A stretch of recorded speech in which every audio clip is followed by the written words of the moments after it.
Assalamualaikum warahmatullahi wabarakatuh. Bismillahirrahmanirrahim. Alhamdulillahi rabbil alamin. Allahumma salli wa sallim ala sayidina Muhammadin wa ala ali sayidina Muhammad. Nawaitu ta'allum wa ta'lim, tadhakkar wa tadhkir, wan nafa wal intifa wal ifada wal istifada wal hatta ala tamassuk bi kitabillah wa sunnati rasulillah والدعاء إلى الهدى والدلالة على الخير ابتغاء وجه الله ومرضاته وقربه وثوابه سبحانه وتعالى. قال المؤلف الحبيب عمر بن محمد بن سالم بن حفيظ في كتاب كتوف الفالحين من رياض الصالحين نفعنا الله به وبعلومه وبعلوم سائر الصالحين في دارين آمين. إلى أن قال: الحديث الأول عن أبي هريرة عبد الرحمن بن صخر رضي الله عنه قال: قال رسول الله صلى الله عليه وسلم: إن الله لا ينظر إلى أجسامكم ولا إلى صوركم ولكن ينظر إلى قلوبكم وأعمالكم. رواه مسلم. وعن الأغر بن يسار المزني رضي الله عنه قال: قال رسول الله صلى الله عليه وسلم: يا أيها الناس توبوا إلى الله واستغفروه فإني أتوب في اليوم 100 مرة. رواه مسلم.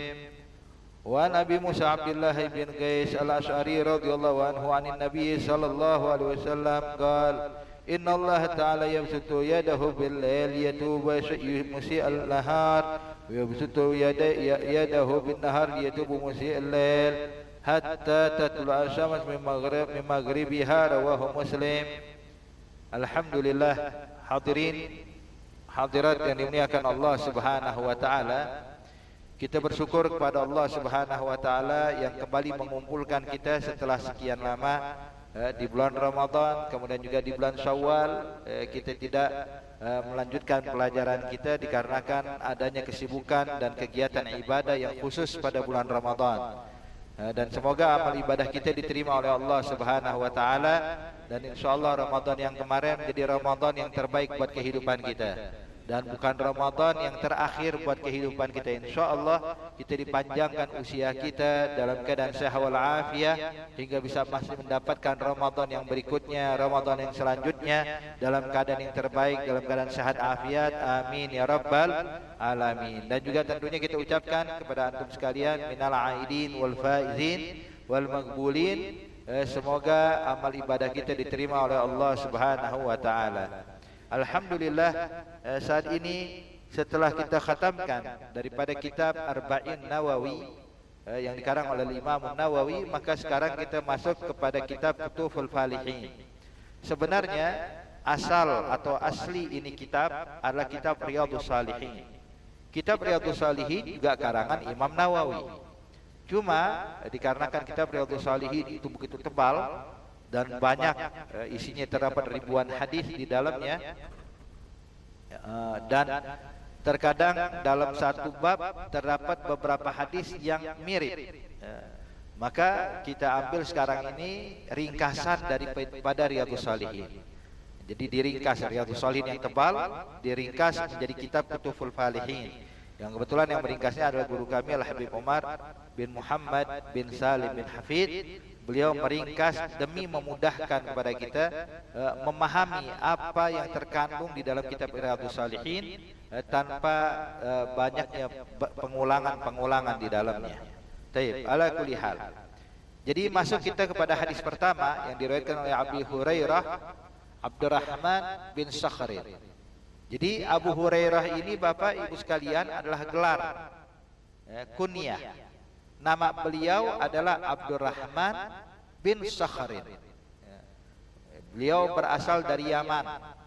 Masuk Islam itu kurang lebih 3 tahun sebelum wafatnya Nabi Muhammad sallallahu alaihi wasallam. Beliau walaupun 3 tahun mendapati Rasulullah, tapi dihabiskan umurnya, dihabiskan waktunya memang untuk Rasulullah. Selalu bersama Nabi Muhammad, kemana Nabi pergi ikut. Nabi di masjid, Abu Hurairah selalu ada di masjid. Sehingga 3 tahunnya beliau ini tidak sia-sia.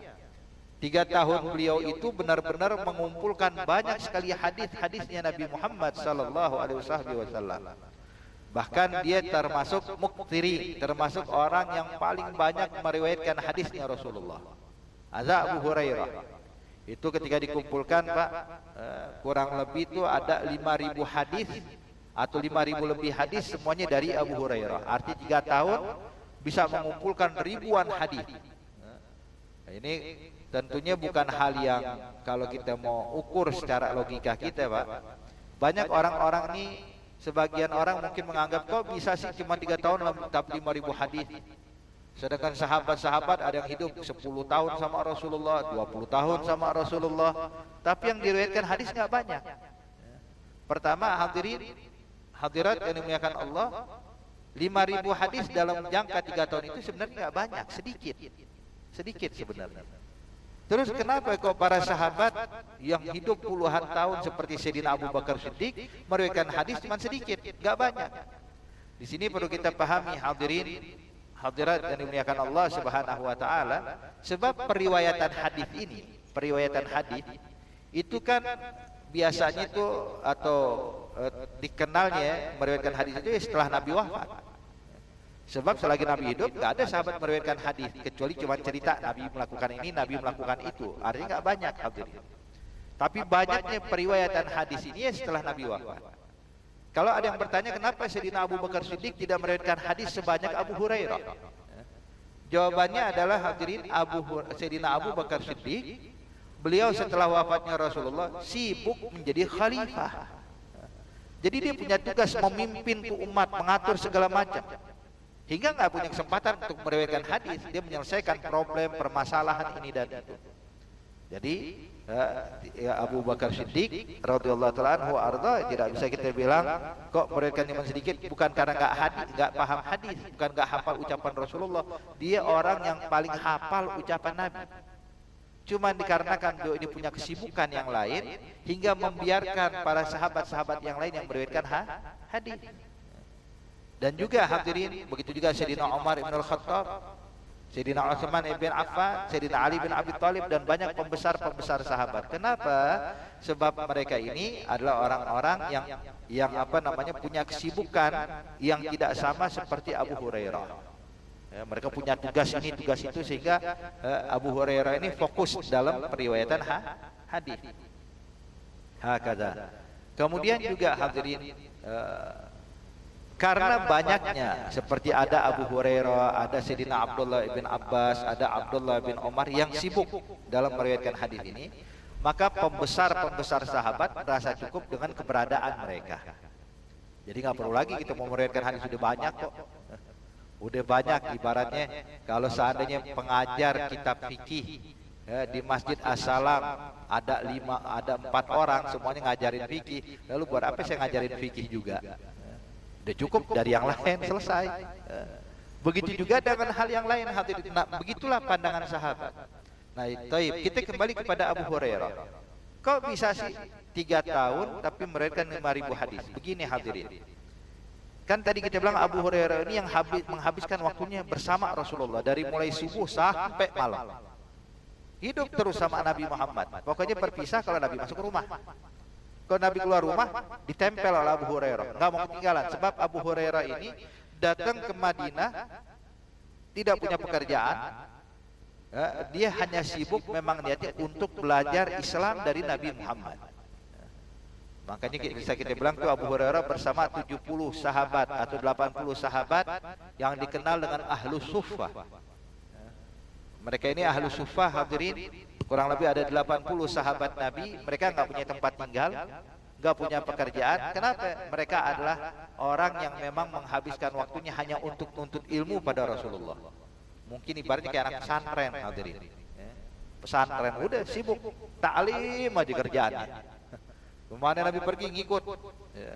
Nabi di masjid, mereka di masjid. Nabi ke pasar, mereka ikut ke pasar. Pokoknya kemanapun Nabi pergi ngikut. Kalau memang diizinkan sama Rasulullah, mereka ngikut. Kenapa? Mendengar apa yang disampaikan Nabi, langsung dihafal sama mereka. Wahakadha. Makanya kalau kita mau hitung hadirin, 3 tahun itu 5.000 hadis, saya bilang itu sedikit. Sekarang begini, 1 tahun itu kurang lebih 350 hari lah kita bilang ya, atau bulan Hijriah ini. 350-an hari. Berarti 2 tahun 700 hari. 3 tahun berarti 1050 hari. Taruh kita bilang 1000 hari. 3 tahun 1000 hari.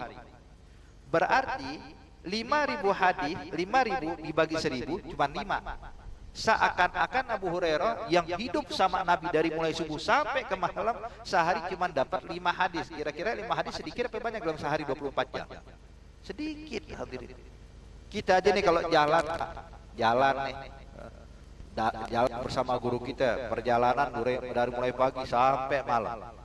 Berapa banyak manfaat dan faedah yang kita dengar dari guru kita. Mungkin kalau seharian kita jalan, kalau kita rekam, terus kita mau tulis ulang tuh ucapan guru kita yang menjelaskan, mengajarkan. Mungkin kalau mau dihitung Pak, mau ditulis di atas kertas, mungkin bisa berapa lembar. Mungkin bisa setengah buku, itu baru sehari. Ya. Nah Abu Hurairah dapetin lebih dari itu. Cuman memang yang dikenal beliau meriwayatkan itu 5000 hadis, padahal masih banyak lagi hadis yang belum sempat diriwayatkan oleh Abu Hurairah. Tapi Islam dengan Abu Hurairah tidak meriwayatkan semua hadis bukan berarti Islam kurang, Pak. Kenapa? Sudah terwakilkan dengan riwayat sahabat-sahabat yang lain. Ya, udah ada yang meriwayatkan tentang sholat zuhur. Waktu zuhur nggak perlu Abu Hurairah, kenapa? Ibnu Umar dengan riwayatkan hadis. Tentang ini, Sayyidina Ibn Abbas sudah meriwayatkan itu hadis. Jadi terkadang hadirin tidak semuanya itu 5000 hadis itu cuman itu yang dimiliki oleh Abu Hurairah, banyak. Cuman kenapa Abu Hurairah tidak meriwayatkan semuanya? Sebab sudah terwakilkan dengan riwayat sahabat-sahabat yang lain. Wah hakadha. Jadi jelas ya. Hadza al-Imam Abu Hurairah. Dinamakan Abu Hurairah karena beliau ini senang sama kucing. Dia punya lengan bajunya itu Pak besar. Lengan baju dia itu besar, lebar. Sehingga beliau ketika melihat ada satu ekor kucing yang dia senang sama ekor kucing ini, maka itu kemanapun Abu Hurairah dibawa, dimasukin ke lengan bajunya, digendong sama dia begini. Sehingga kemana-mana bawa kucing. Sampai Nabi pun ketika melihat dia lagi bawa kucing, Nabi panggil dia, ya Abahir, bapaknya kucing. Kenapa? Sebab kemana bawa kucing terus, hadirin. Maka sejak saat itulah beliau dikenal dengan Abahir atau Abu Hurairah. Hakadha. Taib. Dinyatakan di dalam hadis bahwasanya Rasulullah sallallahu alaihi wasallam bersabda, "Innallaha la yanzuru ila ajsamikum wala ila suwarikum." Allah Subhanahu wa taala tidak menilai seorang hamba itu dari bentuk fisiknya. Allah enggak lihat warna kulitnya apa nih, putih apa hitam, enggak. Allah enggak lihat rambutnya halus apa keriting. Allah tidak lihat hidungnya mancung atau pesek. Allah tidak lihat ukuran tinggi badan sekian atau ukurannya sekian, enggak. Itu bukan patokan Allah dalam menilai seorang hamba. Mungkin kalau kita Bapak Ibu sekalian kalau menilai seseorang itu mungkin dari fisik ya. Kita melihat orang, wah ini orang kaya ya. Kenal dari mana? Tahu dari mana ini orang? Lihat pakaiannya, pakaian yang dipakai, kendaraan yang dikendarai. Padahal kita nggak kenal siapa dia, tapi kita bisa menilai seseorang dari bentuk fisik. Tapi Allah menilai seorang hamba nggak dari fisik. Allah tidak menilai seorang hamba dari pakaian atau kostum. Terkadang orang yang pakaiannya biasa, Pak, ternyata dia adalah orang yang dekat dengan Allah. Maka dinyatakan innallaha la yanzuru ila ajsamikum wala ila suwarikum walakin yanzur ila qulubikum wa amalikum. Tapi yang dinilai sama Allah adalah hati kita. Gimana hatinya, bersih atau enggak bersih? Bagaimana hatinya penuh rahmat atau penuh kebencian? Bagaimana hatinya husnudzon apa suudzon? Maka yang dipandang oleh Allah itu hati kita, Pak. Makanya oleh karena itu Allah benar-benar jaga hati kita. Sebagaimana kita berusaha menjaga fisik kita biar sehat, maka jaga hati kita juga biar sehat. Sebagaimana kita membersihkan fisik kita setiap hari, kita basuh, kita mandi, kita bersihkan dari noda, kita bersihkan dari kotoran, maka hendaknya kita bersihkan hati kita. Demikian pula arti jaga hati kita, bersihkan tiap hari. Makanya hadirin hadirat yang dimuliakan Allah, nanti itu di akhirat orang yang selamat itu adalah orang yang bawa hati yang selamat. Sebagaimana Allah berfirman dalam Al-Quran, yauma la yanfa'u malun wala banun illa man atallaha biqalbin salim. Hari yang mana hari kiamat tersebut, hari pembangkitan, la yanfa' mal. Harta itu enggak bakal bawa manfaat. Mungkin dalam kehidupan dunia harta memberikan manfaat ya. Kita kalau pengen apa-apa punya harta mah enak aja udah beli. Bisa kita miliki dengan harta, artinya harta bermanfaat. Kita mau berobat asal ada harta mah gampang, gak perlu pakai ngantri. Semuanya bisa dengan harta nih manfaat dalam kehidupan dunia. Tapi berapa lama kehidupan kita di dunia? Sedikit, gak lama hadirin. Begitu kita mati, gak ada lagi manfaatnya harta. Jangankan nunggu hari kiamat, nunggu hari pembangkitan. Setelah kita meninggal, harta gak ada manfaatnya hadirin. Jangankan nunggu meninggal, waktu dekat-dekat sakaratul maut, orang lagi nazak mau meninggal, harta udah gak ada manfaatnya. Orang lagi sekarat, udah mau meninggal, napas dengap-ngapan, hadirin kita bisikin, Pak, nih kalau bapak tanda tangan, bapak oke, tuh bisnis jalan nih. Udah ngap-ngapan, udah mau meninggal, nyawa udah sampai kerongkongan hadirin. Dia bilang, ayo Pak, tanda tangan Pak, tanda tangan biar goal nih. Gak bakal mau hadirin. Kenapa? Dia udah tahu hakikat dunia. Makanya kata ulama, kalau pengen tahu hakikat dunia, tanyakan pada orang lagi ngap-ngapan mau meninggal, baru tahu tuh hakikat dunia. Orang lagi ngap-ngapan mau meninggal, kita tanya, Pak, ini rumah jadi direnovasi. Saya cat ulang ya, saya rapiin ya, nggak bakal kepikiran mau cat atau nggak cat, nggak peduli dia. Makanya hadirin, arti dalam kehidupan dunia aja nih, ketika orang lagi sekarat, maka itu kita tahu hakikat dunia. Di dunia, di harta nggak ada manfaatnya. Kemudian juga wala banun, anak, punya anak banyak, apakah memberikan manfaat nanti di akhirat? Enggak. Kalau anaknya tidak beriman atau anaknya bukan ahli taat, ya percuma. Banyak anak cuman bukan yang ahli taat, cuman ngebebanin buat dia nanti di akhirat. Makanya ini hadirin yang dimuliakan Allah Subhanahu wa taala, jaga hati kita. Sebagaimana kita berusaha menjaga fisik kita, maka jagalah hati kita. Dan juga disebutkan terkadang orang yang kita anggap sepele, orang yang mungkin kita anggap sebelah mata atau remeh hadirin, tapi ternyata di sisi lain mereka adalah orang yang dekat dengan Allah. Makanya dulu pernah ketika Nabi sedang duduk sama sahabat-sahabatnya, tiba-tiba kata Rasulullah, sebentar lagi bakal masuk ke dalam masjid calon penghuni surga dari pintu sebelah sana. Ditunjuk salah satu pintu di masjid. Maka semua sahabat pun nengok ke arah pintu yang ditunjuk sama Rasulullah. Mereka menantikan siapa ya yang bakal datang nih. Sebab Nabi seakan-akan memberikan kabar gembira, ini yang masuk nih, ini calon penghuni surga. Jadi semua sahabat nungguin pikiran sahabat, Pak. Orang-orang tuh yang sekali bersedina Abu Bakar Siddiq atau Sayyidina Umar atau Sayyidina Utsman atau Sayyidina Ali, arti pembesar sahabat. Mereka tunggu, ternyata yang masuk tukang kebun, petani. Seorang petani yang masuk, Pak. Namanya Abu Dhamdham. Sampai para sahabat saling tengok. Mereka selalu mengatakan, wah kebetulan ya Abu Dhamdham, nasibnya baik. Mereka masih belum ngeh nih, kok bisa Abu Dhamdham jadi calon penghuni surga. Sebab pikiran sahabat, Abu Dhamdham ini kan sibuknya di sawah, Pak. Pergi ke masjid itu ya waktu sholat 5 waktu, lebihnya di sawah. Beda dengan sahabat lain. Sahabat yang lain ada yang i'tikaf di masjid, ada yang taklim sama Nabi dari pagi sampai sore. Artinya benar-benar menghabiskan waktu duduk sama Rasulullah di dalam masjid banyak. Tapi Abu Dhamdham kebanyakan di mana, di sawah. Sampai para sahabat menganggap ini suatu kebetulan.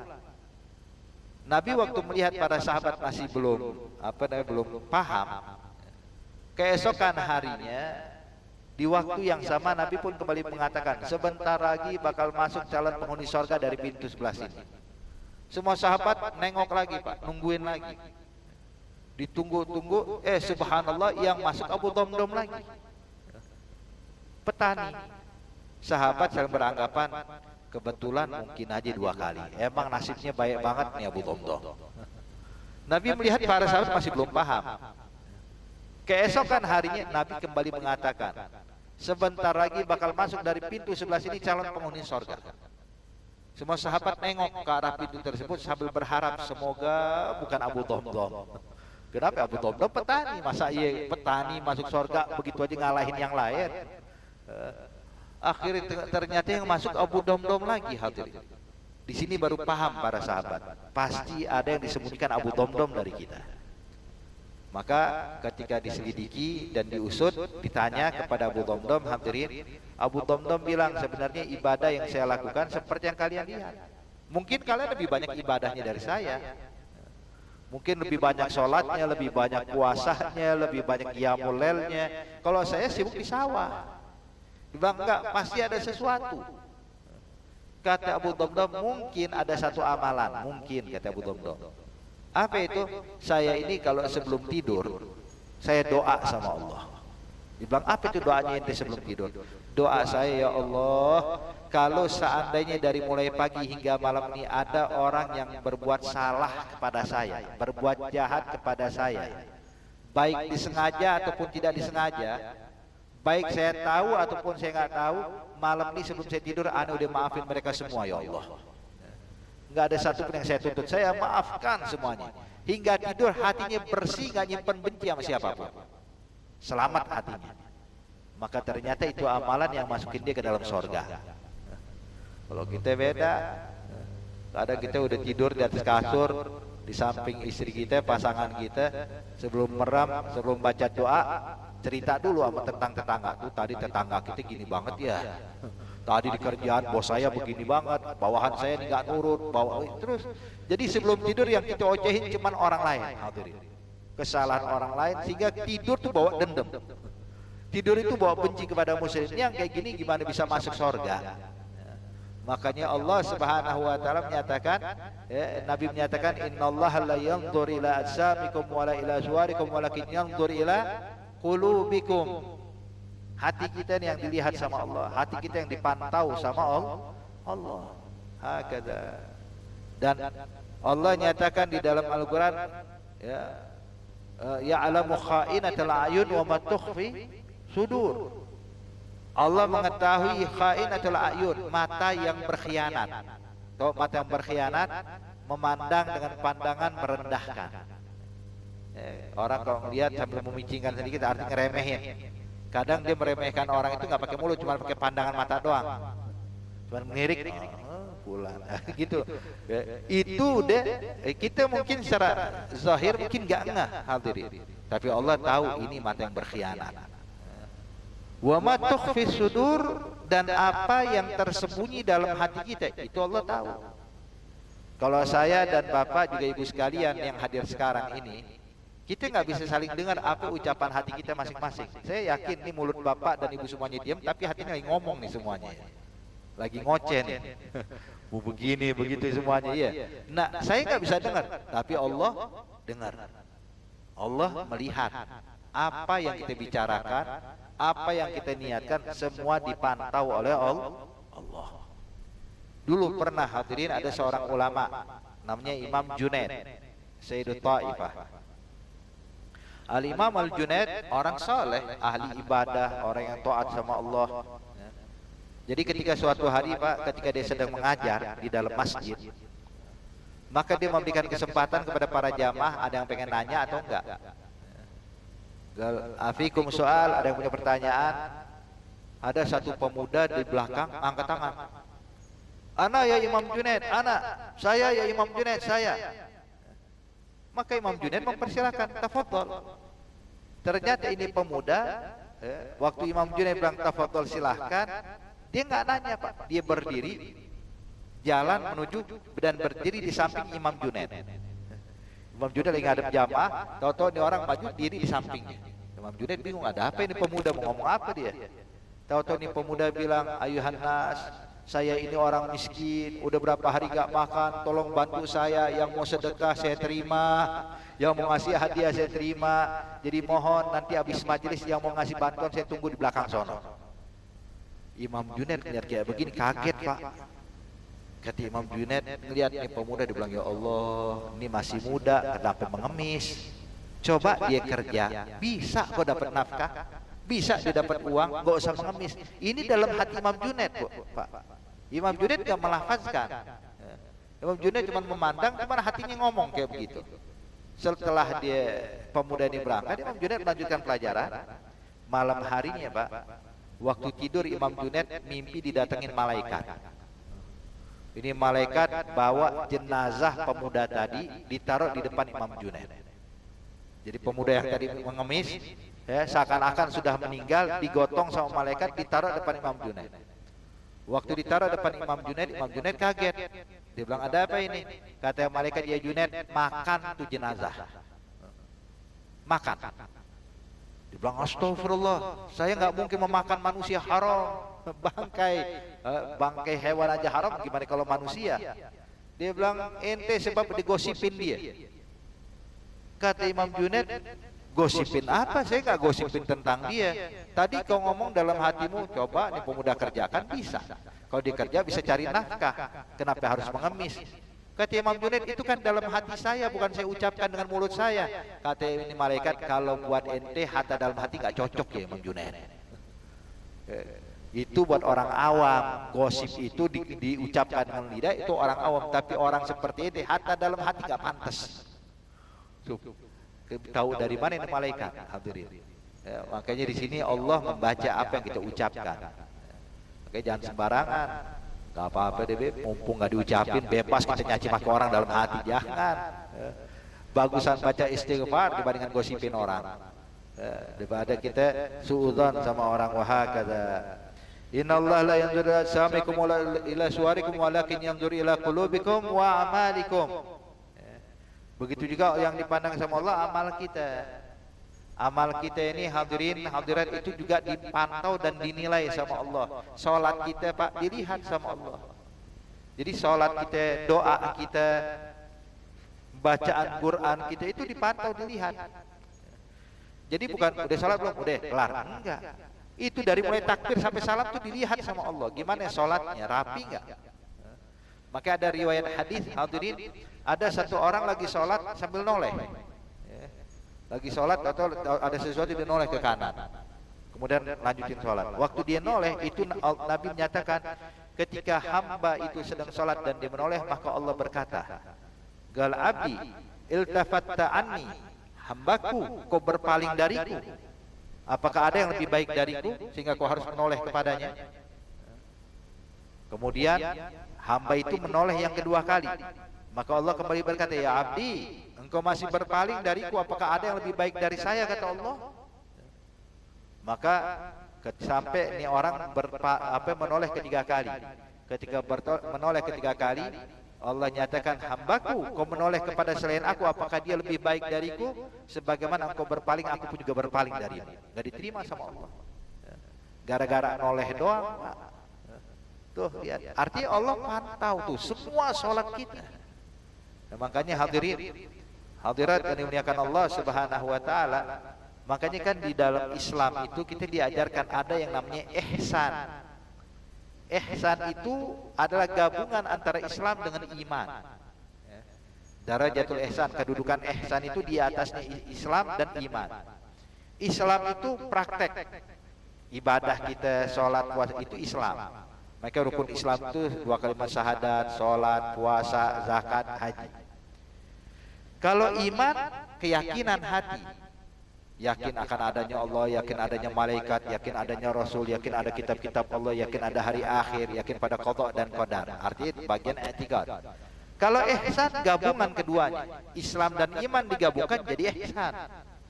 Apa itu? Salatnya dia merasa dilihat sama Allah, puasanya dia merasa diperhatikan sama Allah, bacaan Quran dia merasa didengar sama Allah. Maka itulah ihsan. Nah, ihsan ini hadirin, kalau kita mau gambarkan biar mudah, kayak kita lihat contoh Pak, kalau ada satu anak belajar sholat di depan guru ngajinya, belajar sholat depan guru ngajinya, ini anak udah diajarin teorinya, diajarin bacaannya, diajarin ini segala macam, gerak-gerakannya. Maka kata ustadznya, ayo nak, Sekarang sholat depan ustadz. Ustadz mau lihat, ustadz mau kasih nilai. Coba sholat 2 rakaat, niat tentang ini, baca sholat. Maka ini anak karena merasa diperhatikan ustadznya sholat rapi. Allahu Akbar. Ustadz lihat takbiratul ihramnya bagus, gerakannya baik, Fatihahnya didengerin. Baca Fatihah yang kencengan dikit biar ustadz dengar. Mulai ini anak baca Fatihah, kenapa? Merasa didengar sama ustadz, maka tajwidnya dibaca rapi bacaan. Kemudian baca surah, kemudian ruku, ustadz nilai rukunya gimana, gerakan rukunya, tangannya ada di mana, takbirnya itu bagaimana, tidalnya bagaimana. Ketika merasa diperhatikan oleh ustadznya, maka 2 rakaat 5 menit mah nggak cukup. Kadang 2 rakaat itu bisa 5 menit, bisa 6 menit. Kenapa? Merasa dilihat sama ustadz. Begitu pulang ke rumah, masuk kamar, sholat zuhur, bukan di masjid, bukan di musola, sholat zuhurnya di rumah. Sendirian lagi, nggak ada yang lihat. Itu sholat zuhur 4 rakaat 3 menit kelar. Kenapa kok bisa depan ustadz 2 rakaat 5 menit nggak kelar, tapi kok ustadz kagak ada 4 rakaat nggak nyampe 5 menit udah kelar? Bedanya adalah ketika di 2 rakaat tadi dia merasa diperhatikan sama ustadz, merasa dinilai sama ustadz, maka rapi sholatnya. Tapi ketika di rumah 4 rakaat cuma 3 menit kelar, kenapa? Sebab nggak ngerasa dilihat siapa-siapa. Nah makanya hadirin, hadirat yang dimuliakan Allah, amal kita ini dilihat sama Allah. Makanya ketika kita sholat, rasakan kalau Allah lagi memeriksa sholatnya kita, Allah lagi menilai sholatnya kita. Gimana sholatnya? Noleh nggak? Khusyuk nggak? Mikirin apa di dalam sholat? Apa yang ada dalam benaknya di dalam ketika dia sholat? Bagaimana bacaan dia? Tartil atau enggak? Gimana bacaan tasbihnya? Semua dinilai. Semua dinilai hadirin. Makanya di situ jangan kita anggap yang penting sholat, enggak. Tapi bagaimana kita sholat merasa diperhatikan Allah, inilah yang dinamakan ihsan. Makanya diartikan ihsan itu anta'budallaha ka'annaka tarah fa illam takun tarahu fa innahu yarah. Engkau beribadah kepada Allah seakan-akan kau melihat Allah, atau paling tidak rasakan kalau engkau sedang diperhatikan Allah. Hakadha. Nah ini amal kita dilihat, dinilai. Makanya itu sholat. Puasa kita gitu juga Pak. Dari mulai subuh sampai maghrib itu dinilai sama Allah. Apa yang dikerjain, apa yang dilakukan sama dia. Kalau seandainya, kalau kita kan yang penting puasa, Beb, alhamdulillah puasa saya nggak bolong. Kenapa saya nggak makan dari mulai subuh sampai maghrib, dari mulai awal Ramadan sampai akhir Ramadan? Kita anggap puasa kita nggak bolong. Tapi hadirin, kalau ketika kita berpuasa kita melakukan maksiat, dalam puasa kita melakukan hal yang diharamkan Allah, maka gugurlah pahala puasa kita. Makanya Nabi menyatakan kam min shaimin laisa lahu min siyamihi al ju'al atas. Seberapa banyak orang puasa cuma dapatin lapar dan haus. Kenapa? Sebab mereka berpuasa nggak merasa diperhatikan Allah. Coba kalau merasa diperhatikan Allah, maksiat takut. Kenapa? Ada yang lihat.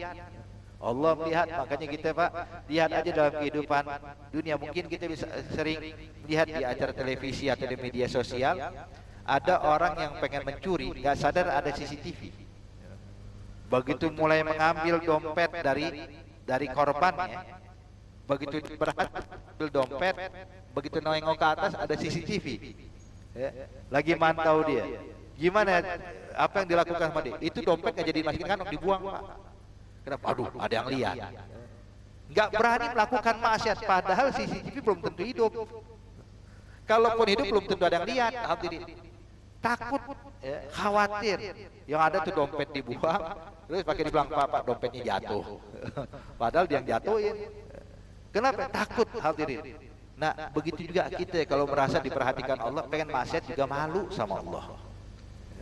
Maka pernah ada satu orang murid bilang sama gurunya, Ustadz, saya ini pengen deket sama Allah, pengen punya hubungan baik sama Allah. Cuman masalahnya saya mau ninggalin maksiatnya sulit ninggalin maksiat.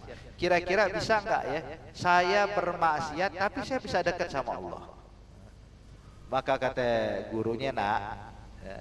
Ente kalau pengen maksiat sama Allah, ya, pengen melakukan hal yang diharamkan sama Allah, boleh aja boleh, tapi dengan satu syarat kata gurunya.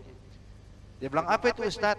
Ente boleh bermaksiat tapi jangan di kolong langitnya Allah. Jangan di bawah langit Allah, cari bawah langit yang lain. Ini langitnya Allah, ente udah numpang di kolong langit Allah terus masih maksiat. Bang Ustaz, kalau bukan di kolong langit Allah ya nggak bisa kita. Kata Ustaznya, boleh deh ente maksiat di bawah langit Allah, tapi dengan satu syarat. Bang, apa syaratnya? Jangan maksiat di buminya Allah. Mau tinggal di mana Ustaz? Mau tinggal di bulan kita? Gak bisa, kita tinggal di bumi Allah. Kata Ustaz, boleh deh ente maksiat di bawah langit Allah, di atas bumi Allah, boleh, tapi dengan satu syarat. Dia bilang, apa syaratnya Ustaz?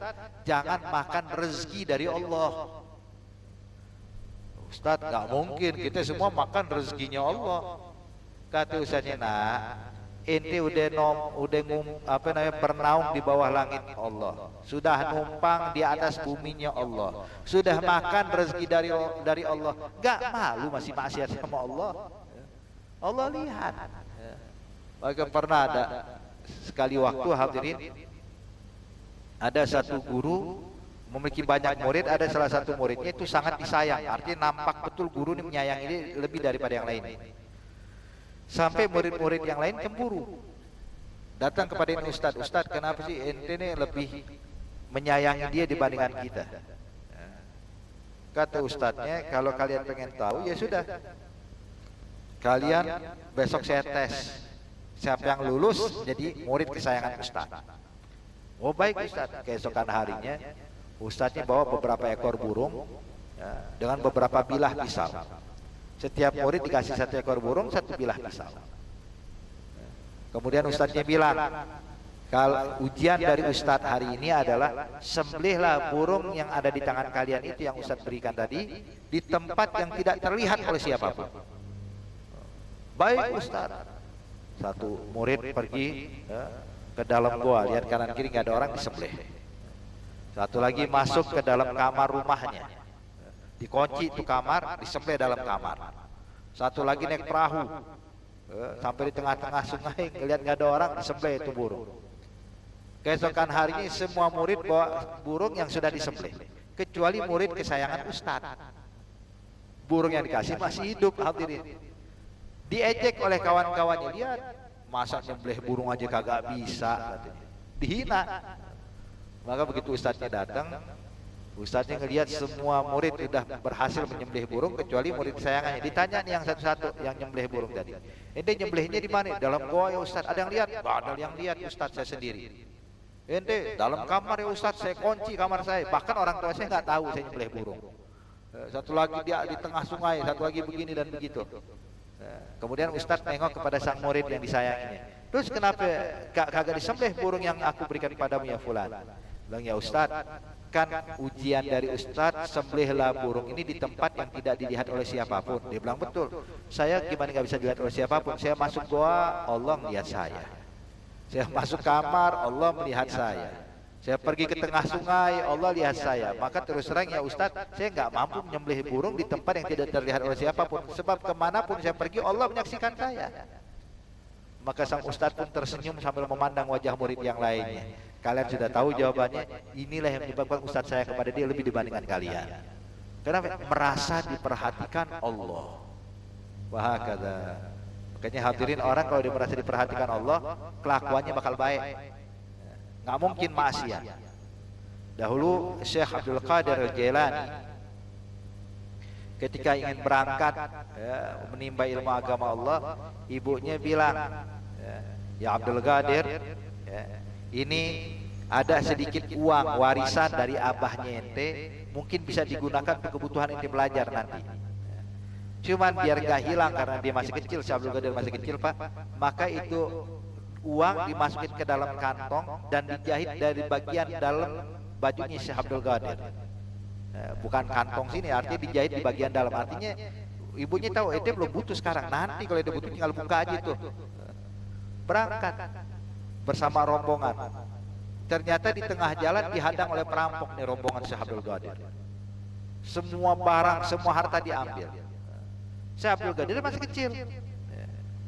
Maka ada satu perampok, nggak ada yang para perampok nggak ada yang peduli dengan Syekh Abdul Qadir karena masih kecil. Cuman subhanallah ada salah satu perampok iseng nanya, "Nak, ente bawa duit nggak?" Kata Syekh Abdul Qadir, "Bawa." Dibilang bawa, di mana? Nih di kantong baju saya dijahit sama ibu saya dari dalam. Pas dipegang diraba betul. Kaget nih perampok. Ente nggak tahu kita perampok? Tahu. Tapi kenapa jujur? Sebab ibu saya pesan jangan berbohong. Ente jangan bohong ya Abdul Qadir. Bilang kan ibu ente kagak ada. Ibu ente kan di kampung, ente sendiri bohong pun nggak apa-apa. Dia bilang jangan salah. Ibu saya memang yang nyuruh saya berjanji untuk tidak berbohong. Nah cuman waktu saya berjanji, Allah menyaksikan saya. Allah lihat saya, masa iya saya ingin berbohong padahal saya udah ngomong kepada ibu saya. Allah lihat, ente berbohong ya Abdul Qadir. Maka berkat kejujuran Syekh Abdul Qadir dan berkat merasa diperhatikan Allah, itu yang membuat semua perampok taubat pada Allah. Jadi orang kalau ngerasa diperhatikan Allah aman Pak, rapi, hidupnya bakal baik. Maka oleh karena itu nih saya rasa ini perlu kita tanamkan dalam hati kita bahwasanya amal ibadah kita itu semuanya dipantau dan dinilai oleh Allah Subhanahu wa taala.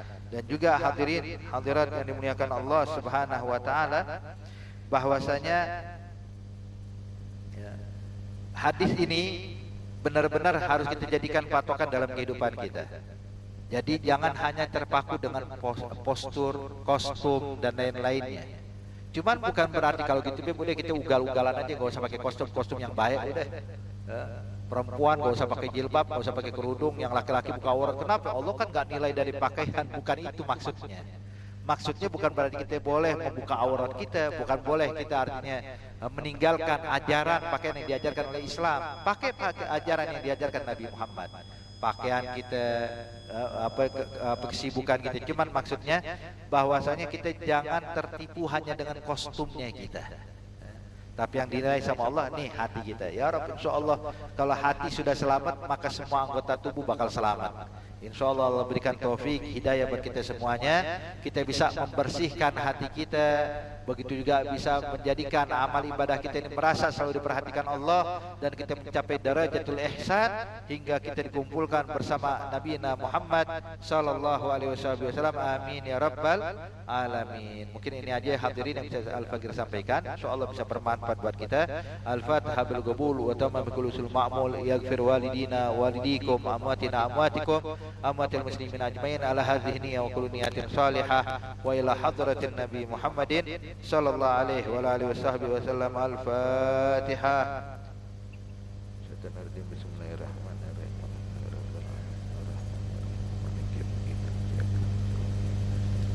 Ihdinas siratal mustaqim siratal